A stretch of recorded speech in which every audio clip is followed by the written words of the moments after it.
Que aproximações poderíamos fazer entre os desenvolvimentos filosóficos de Agostinho e os de Kierkegaard no que se refere ao eu e às experiências?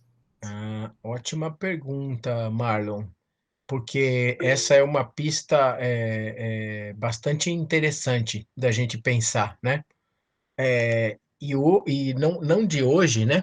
De muito tempo, essa aproximação com o Agostinho, muita gente tem feito nos estudos sobre Kierkegaard, né? Muita gente mesmo tem feito, muita gente séria até tem feito esse tipo de coisa, né?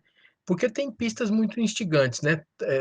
Eu acho que talvez a mais que chame mais atenção, né?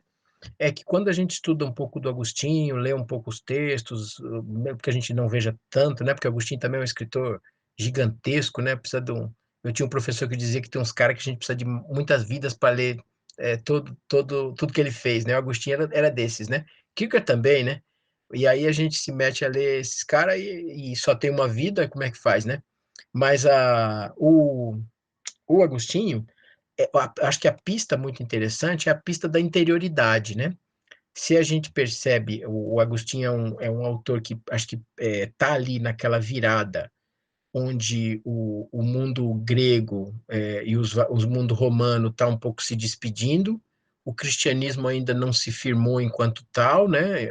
Ainda está em processo vamos dizer assim, de firmar algumas das suas teses, e o Agostinho, acho que essa ideia de interioridade que o Agostinho possui, está muito marcada por um pouco de, tanto do lado de uma interpretação grega, como uma interpretação, vamos dizer, que vai ser mais típica do universo do cristianismo, né?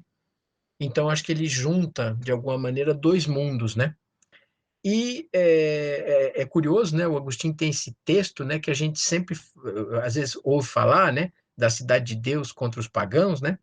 E a gente nem sempre se dá conta do subtítulo, né? A cidade de Deus contra os pagãos, né? Perceber que tem um foco, né? Onde ele está querendo responder porque o cristianismo está sendo muito atacado à época por estarem considerando que o cristianismo era responsável um pouco pelo declínio, pela queda do Império Clássico, né? E o Agostinho tem ali que fazer uma espécie de construção apologética para mostrar um pouquinho as suas teses e dizer que não é o cristianismo responsável sobre isso. Mas para isso ele tem que fazer isso muito bem articulada, de maneira muito articulada intelectualmente, né? Então eu acho que o Agostinho é um tremendo autor, né? Eu acho que com o qual a gente não estuda seriamente nem filosofia, nem teologia, nada assim. E acho que o Kierkegaard, sem dúvida, a pergunta que fizeram, né, é devedor dessa herança. E há até gente que usa essa expressão dizendo que o Kierkegaard, de uma certa maneira, ele é um Sócrates redivivus, né? Porque ele é um Sócrates de Copenhague, vamos dizer assim, ele talvez deixa muito claro o interesse dele no Sócrates, né? Mas talvez um interesse que não seja tão claro, pelo menos não citado, mas que, se a gente for olhar com calma, vai aparecer muito, é o interesse no Agostinho. Então, de alguma maneira, aí há até intérpretes hoje em dia que dizem, no fundo, ele também ressuscita o agostinianismo.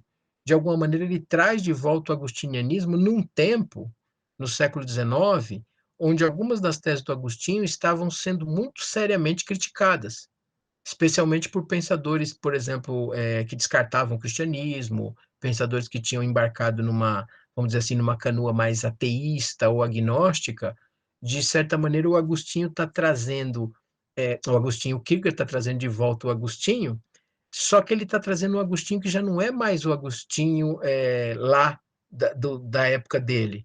É um Agostinho que já vem também com o idealismo alemão, já vem também com uma linguagem pós-Kant, já vem com uma linguagem pós-Hegel.